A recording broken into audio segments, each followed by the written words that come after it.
এতিয়া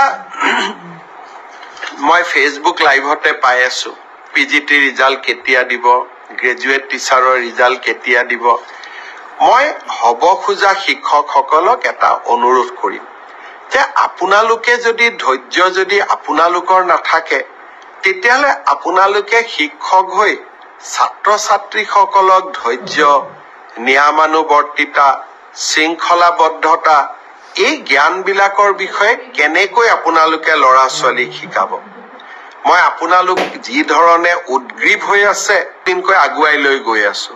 যাতে আপোনালোকৰো এটা ধৈৰ্যৰ পৰীক্ষা আমি ল'ব পাৰো তথাপিতো আপোনালোকে যেটো সুধি থাকে সেই কাৰণে মই উত্তৰ দিব খুজিছো মে মাহৰ প্ৰথম সপ্তাহত পোষ্ট গ্ৰেজুৱেট আৰু গ্ৰেজুৱেট টিচাৰ